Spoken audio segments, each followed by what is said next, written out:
The gunshot echoed across the valley, sending a flock of startled birds into the crimson sky as Aurora Finnegan stumbled through the brush, her torn dress catching on brambles and her breath coming in ragged gasps. She'd been running for what felt like hours, ever since she'd slipped away from Harrison's ranch during the chaos of the barn fire, a distraction she hadn't planned, but had seized nonetheless. Behind her, the distant sound of hoofbeats grew louder, spurring her forward despite the burning in her lungs and the blood trickling from her scraped palms. It was 1873 in the unforgiving Arizona Territory, and Aurora had learned the hard way that a woman alone had few options and even fewer allies. She'd been 19 when Harrison Emerson had found her grieving at her father's freshly dug grave, offering comfort and security that had quickly transformed into ownership and cruelty. Now, at 21, she was finally running for her life. The hoofbeats stopped suddenly. Aurora froze, pressing her back against a large boulder and holding her breath. The dying light cast long shadows across the rocky terrain, providing meager cover as she tried to make herself invisible. "Miss, you all right?" A deep voice called out, different from the harsh bark she had expected from Harrison or his men. Aurora remained silent, clutching a jagged rock in her trembling hand, her only weapon. "I mean no harm," the voice continued. "Saw you running from afar, looked like you could use some help." Slowly, she peered around the edge of the boulder. A tall man sat atop a muscular chestnut horse, his face partially obscured by the wide brim of his hat. His worn denim and leather clothing marked him as a working cowboy, not one of the suited men Harrison employed. "Are you one of his?" She whispered, tightening her grip on the rock. "One of whose, madam?" he asked, keeping his distance. "Harrison Emerson's." The man shook his head. "Don't work for any Emerson. Name's Xavier O'Malley. I ride for the Diamond Cross Ranch about 20 miles north." Aurora considered her options. Night was falling fast, and she had no provisions, no shelter, and no real plan beyond getting as far from Harrison as possible. "He'll be looking for me," she finally said, stepping cautiously from behind the boulder. "I'm Aurora Finnegan." Xavier dismounted slowly, keeping his movements deliberate and non-threatening. "You running from someone, Miss Finnegan?" "My husband," she said, the word bitter on her tongue. "Though not by my choice or any true law, he forced a preacher at gunpoint to say the words 6 months ago." Xavier's jaw tightened. "That ain't right." "No, it isn't, but he owns half the county and the sheriff besides." She looked over her shoulder nervously.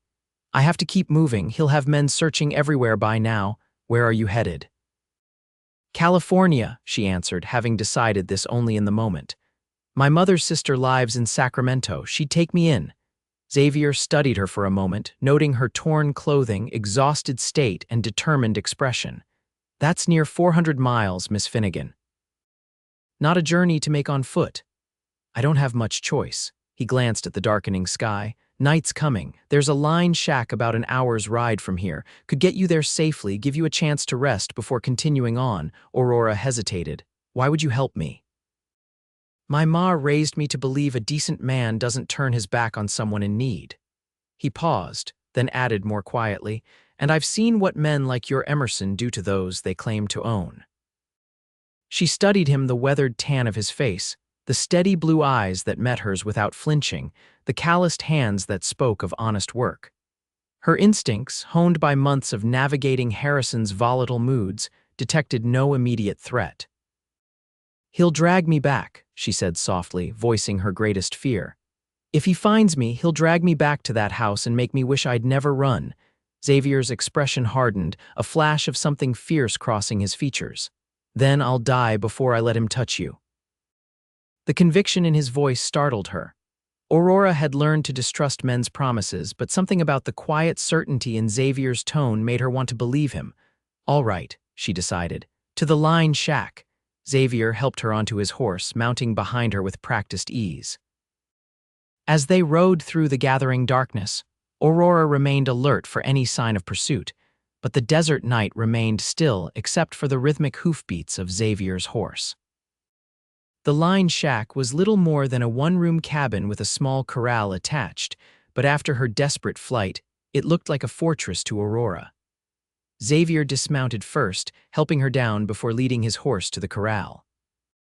"It ain't much, but it's dry and hidden," he said, striking a match to light a small oil lamp inside. The flickering light revealed a sparse interior, a narrow bed, a rough-hewn table with a single chair and a small iron stove. "It's perfect," Aurora replied, sinking gratefully onto the chair. Xavier busied himself starting a fire in the stove. "Got some jerky and beans in my saddlebag, not fancy, but it'll fill your belly." As he prepared a simple meal, Aurora studied him surreptitiously. He moved with the quiet efficiency of a man accustomed to fending for himself, his tall frame bending to the domestic tasks without awkwardness or complaint. "You said you work for the Diamond Cross," she said, breaking the silence. "Won't they be missing you?" "I'm on my way back from delivering a message to our foreman's brother in Tucson," he explained.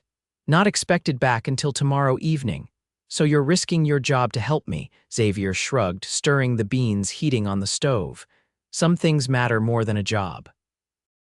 They ate in companionable silence, the simple food tasting better to Aurora than any meal she'd had at Harrison's elaborate table.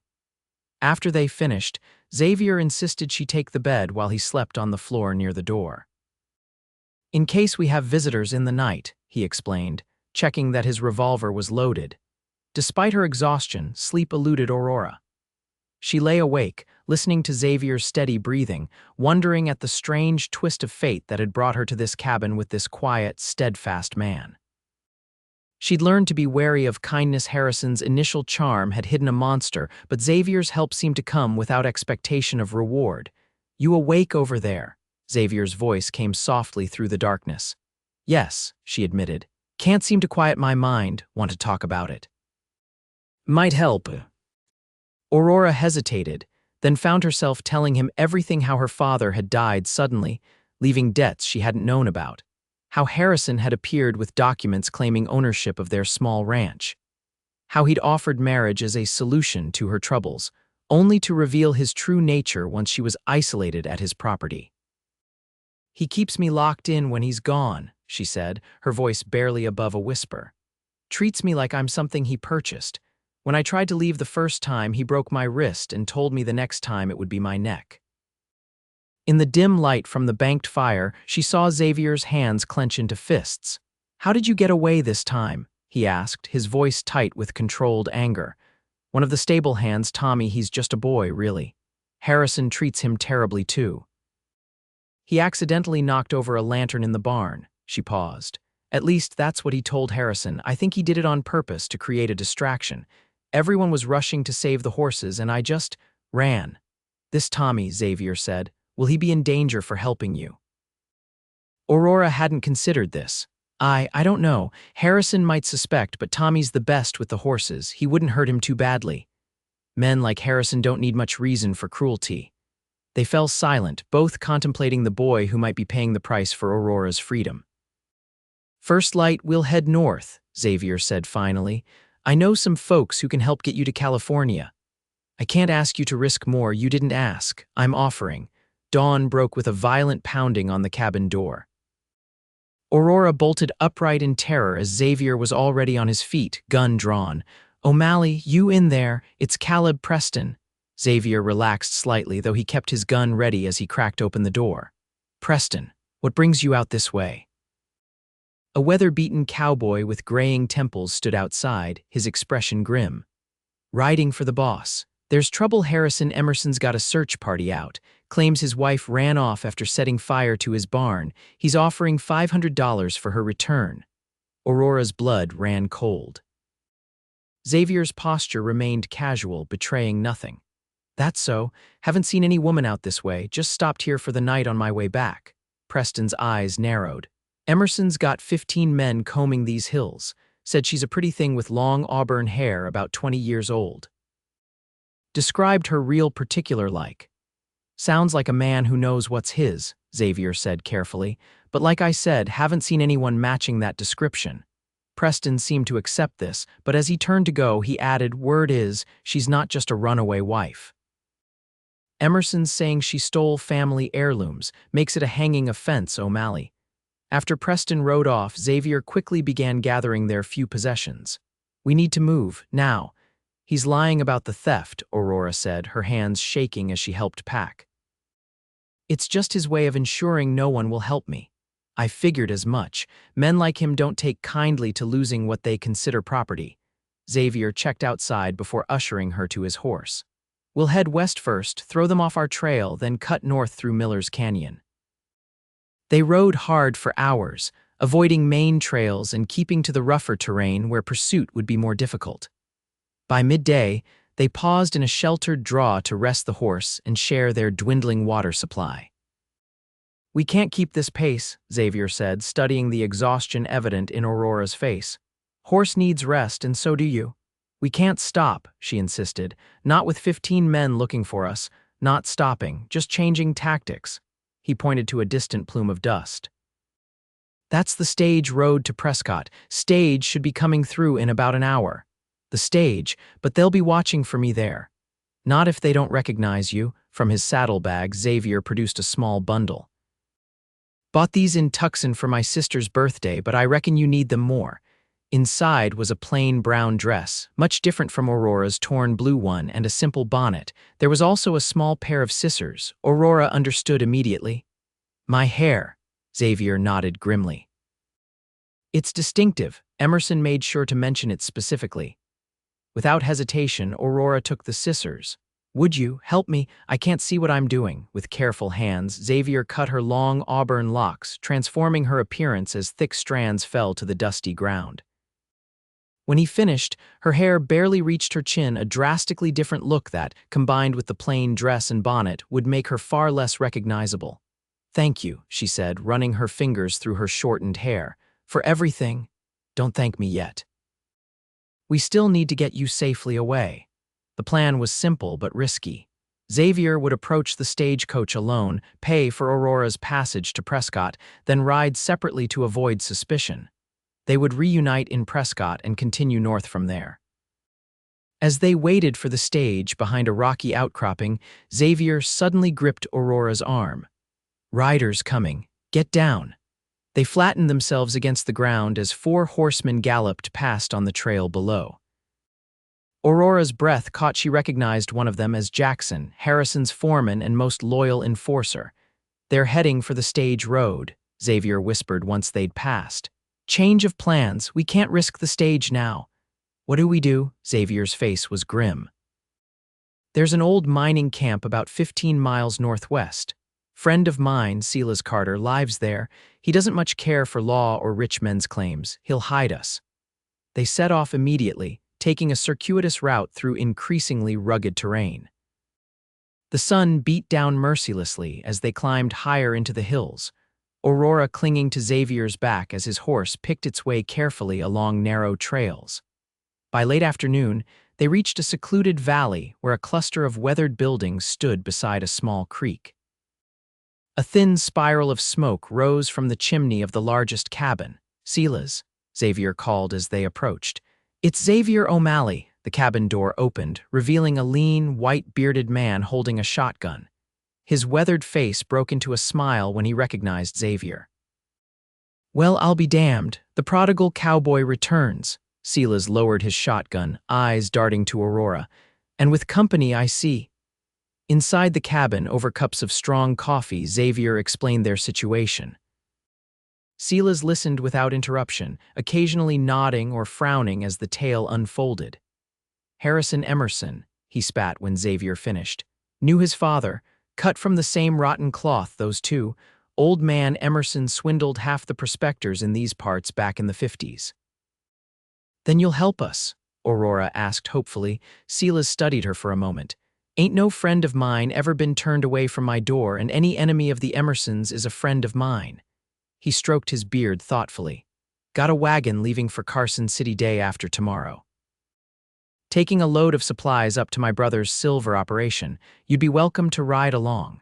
Relief flooded through Aurora. Thank you, we won't forget your kindness. Ain't kindness, Silas corrected. Just decent human behavior, which seems in short supply these days. That night, as Aurora slept in Silas's spare room, Xavier and the old miner sat on the porch, sharing a bottle of whiskey and keeping watch. You're taking quite a risk for this girl, Silas observed. Known her long, Xavier gazed up at the star-filled sky. Met her yesterday, Silas chuckled. Must have made quite an impression. It's not what you're thinking, Xavier said, though he wasn't entirely sure that was true. She needed help, couldn't just leave her out there. Silas took a long pull from the bottle. Your pa was the same way, always fighting other folks' battles. Xavier stiffened slightly. He rarely spoke of his father, who had died defending a Mexican family from bandits when Xavier was just 14. That's a compliment, son, Silas added, noting his reaction. World needs more men like Edward O'Malley. The next day passed with tense vigilance. Silas had his two workers, a grizzled former buffalo hunter named Will and a young half-Cherokee man called Joseph, keeping watch on the trails into the valley. By sunset, there had been no sign of pursuit, allowing them to breathe a little easier. Aurora spent the day helping around Silas's cabin, grateful for the activity to distract her from her fears. She found Xavier repairing a loose board on the stable wall, his sleeves rolled up and his forehead beaded with sweat. Silas says the wagon is all loaded for tomorrow, she said, handing him a cup of water. We leave at first light. Xavier nodded his thanks for the water. Good, the sooner we get you north, the better. And what about you, she asked hesitantly, after I'm safely away? Will you go back to the Diamond Cross? He hammered another nail before answering. Probably not. Once word gets out I helped you, I'll be as welcome there as a skunk at a Sunday picnic. The realization of what her freedom was costing him hit Aurora anew. I'm sorry. I never meant to upend your life. Xavier set down his hammer, looking at her directly. My life needed some upending, Miss Finnegan. Been drifting from ranch to ranch for years now, never staying anywhere long enough to put down roots. And now you'll have to drift again because of me. Because I made a choice, he corrected gently. A choice I don't regret. Their eyes held for a long moment, something unspoken passing between them. Aurora felt a flutter in her chest that had nothing to do with fear, for once a sensation so foreign after months of terror that she hardly recognized it as hope. The moment was shattered by the sound of approaching hoofbeats. Xavier immediately pushed Aurora toward the cabin. Get inside, now. She ran for the cabin as Xavier grabbed his rifle. Silas was already on the porch, shotgun in hand, with Will and Joseph flanking him, similarly armed. How many? Xavier asked as he joined them. Just one rider, Will reported. Coming in slow, looks like a boy on a pinto. Aurora gasped, pushing past Xavier to see for herself. Tommy Jenkins. Sure enough, the approaching rider was a thin teenager on a distinctive pinto horse, his face bruised and one arm held awkwardly against his side. Miss Aurora. The boy called, relief evident in his voice when he spotted her. Xavier and Silas kept their weapons ready as Aurora rushed to help Tommy dismount. The boy nearly collapsed in her arms, his face pale beneath the dirt and bruises. He found out, Tommy said weakly. Found out I knocked over that lantern on purpose. Beat me something awful, then told Jackson to finish the job. He shuddered. Jackson was gonna hang me, Miss Aurora, said he'd make an example of me. How did you escape? Xavier asked, helping Aurora support the injured boy as they moved toward the cabin, waited till Jackson was drunk, then took his horse. A ghost of a smile crossed Tommy's battered face. Always was better with horses than that mean old cuss. Inside, Aurora cleaned Tommy's wounds while Silas prepared a poultice for his bruised ribs. The boy winced but didn't cry out as they tended to him. How did you find us? Xavier asked when they'd finished. Followed your trail best I could, Tommy explained. Lost it a few times, but then I remembered Miss Aurora once mentioned an old miner who'd been kind to her pa years back. Figured that might be where you'd head. Xavier and Silas exchanged concerned glances. If the boy could track us, Silas began. Harrison's men ain't far behind, Xavier finished grimly. We need to move now, not wait for morning. Silas nodded. I'll get the wagon ready. Within an hour, the wagon was prepared for departure, loaded with supplies and now with the additional passenger. Tommy, despite his injuries, insisted he could manage the team. Been driving wagons since I was 10, he told them. And I know these trails as good as anyone. Aurora embraced Silas, tears in her eyes. How can I ever repay you? The old miner patted her shoulder awkwardly. Live a good life, girl. That's payment enough. As Xavier helped Aurora into the wagon, a shot rang out, splintering wood inches from his head. Everyone scattered for cover as more shots followed. Harrison's men, Will shouted, returning fire from behind a water trough. Xavier pushed Aurora under the wagon. Stay down. From their position, they could make out at least 8 riders advancing on the camp, firing as they came. Jackson's voice carried clearly through the gunfire. Emerson wants his wife and the stable boy alive. The rest of you can die where you stand. Xavier crawled to where his rifle had fallen, snatching it up as bullets kicked up dust around him. We need to get the wagon moving, he said to Aurora. It's our only chance. But Tommy's hurt, and they're blocking the main trail. There's another way, Tommy interrupted, clutching his side but looking determined. Old mining track behind the cabin. It's rough going but wide enough for the wagon. Xavier made a quick decision. Silas, cover us. We're taking the back trail, the old miner grinned fiercely. Been waiting years to put some lead in an Emerson man. Go on, we'll hold him here. In the chaos of gunfire, Xavier managed to get Aurora and Tommy to the wagon. He helped the injured boy onto the driver's seat, then turned to Aurora. Get in back, stay low. What about you? She asked, clutching his arm. I'll be right behind you on horseback. Need to make sure they don't follow. Aurora's eyes filled with fear. Xavier, trust me, he said, his hand briefly cupping her cheek. I made you a promise, remember? Before she could respond, he was gone, racing to retrieve his horse. Tommy snapped the reins, and the wagon lurched forward, following a narrow track that wound behind the cabins and up into the rocky hills beyond. Aurora crouched in the back of the wagon, heart pounding as she listened to the continuing gunfire behind them. The wagon bounced violently over the rough terrain, each jolt sending pain through her tense body. After what seemed an eternity, the sounds of battle faded, replaced by the creaking of the wagon and the labored breathing of the horses.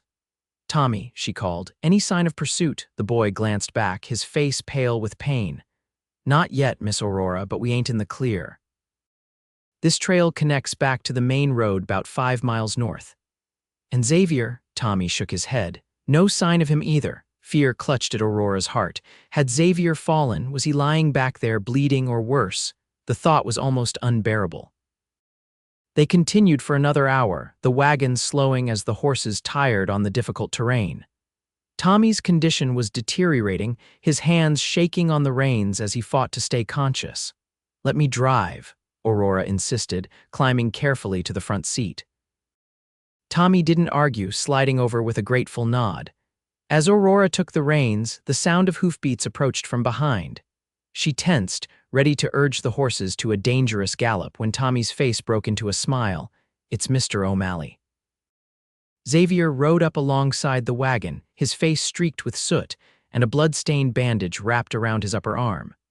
The sight of him alive and upright sent a wave of relief through Aurora so powerful she nearly wept. Silas and his men, she asked. Holding their own when I left, Xavier reported. Jackson's down and at least 2 others, the rest were falling back. And Harrison, Xavier's expression darkened. No sign of Emerson himself, cowards probably waiting somewhere safe while his men do the dying. They pushed on through the night, taking turns driving the wagon while Tommy slept fitfully in the back. By dawn, they had reached the edge of Silas's brother's mining claim, where they were greeted with cautious hospitality that turned warmer once their situation was explained. For 3 days, they rested at the mining camp, allowing Tommy's injuries to heal enough for further travel and planning their next move. On the 4th morning, a rider brought news that turned their world upside down once again. Harrison Emerson's dead, the messenger announced to the astonished group. Shot in the back by his own foreman, Jackson, who survived his wounds. Seems Emerson was fixing to blame Jackson for letting the girl escape, threatened to hang him alongside the stable boy. Jackson killed him. Aurora whispered, scarcely able to believe it. Dying declaration, the messenger confirmed. Jackson confessed everything before he passed, how Emerson forced the marriage, how he treated the wife and the workers. Sheriffs calling it justice served, seeing as how Emerson apparently shot first and missed. Aurora sat down heavily, overwhelmed by the sudden removal of the threat that had dominated her life for so long. I'm free, Xavier knelt beside her, taking her trembling hands in his. Seems that way.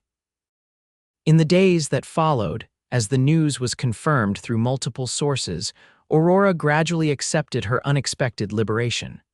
Tommy, recovering steadily, decided to stay at the mining camp, having been offered an apprenticeship by Silas's brother. "What will you do now?" Xavier asked Aurora as they sat outside the bunkhouse one evening, watching the sunset paint the mountains gold and crimson. "I'm not sure," she admitted. "My plans were all about escape, about getting away. I never really thought beyond that." She looked at him hesitantly. "What about you?" Xavier studied the horizon. "Been thinking about that land up in the Williamson Valley. Good water, decent grazing. A man could build something there. A ranch of your own," he nodded. "Always been the dream, just never had the means or the reason to stop drifting long enough to try." Aurora felt a flutter of hope in her chest. "And now," Xavier turned to face her, his blue eyes serious. "Now I find myself with both the means Silas's brother offered a fair price for my help getting his silver to market and a powerful reason to stop drifting." He took her hand gently. "If that reason might consider building something alongside me," Aurora's heart raced. "Xavier O'Malley, are you proposing a partnership?" A slow smile spread across his face. "I'm proposing whatever you're ready for, Aurora Finnegan. A business partnership, a life partnership, or just riding the same trail for a while to see where it leads." Aurora thought about the strange path that had brought her to this moment, the fear and pain she'd endured, the desperate flight that had led her to this man who had risked everything for a stranger in need. "I think," she said carefully, "that I'd like to see that land in Williamson Valley." Xavier's smile widened. "I was hoping you'd say that." 2 weeks later, they stood together on a rolling stretch of grassland bordered by pine-covered hills, a clear creek cutting through the property like a silver ribbon. "It needs work," Xavier admitted, gesturing to the dilapidated cabin and tumble-down corral. "Previous owner let it go to ruin after the Apache raids a few years back." Aurora surveyed the land, seeing not what was but what could be. A garden there, expanded corrals there, the cabin rebuilt and enlarged. A home. "It's perfect," she declared.